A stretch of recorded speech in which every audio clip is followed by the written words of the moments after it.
Bu gözəl hadisəni qeyd etməklə həm görülmüş işlərə bir növ yekun vururuq və ən əsası gələcək planlarla bağlı da öz baxışlarımızı bölüşürük. Çünki yenə də deyirəm, bərpa olunan enerji növlərinin Azərbaycanda yaradılması xarici investorlar tərəfindən həyata keçirilən geniş miqyaslı layihələrdir. Bu layihələrə bugünə qədər 100 milyonlarla dollar vəsait qoyulub.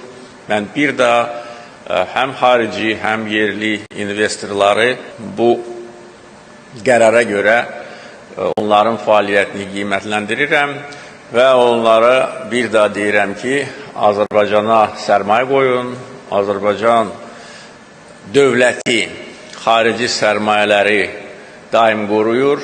Bizim bir çox neft kontraktlarımız artıq uzun illər icra edilir və qəbul edilmiş qərarlarda, kontraktlarda bir dənə də olsun, nəinki paragraf, nəinki maddə, hətta bir söz də dəyişilmir və dəyişilməyəcək. Bu da xarici investorları ölkəmizə cəlb etmək üçün çox vacib olan bir amildir. Çünki Azərbaycan etibarlı dövlətdir.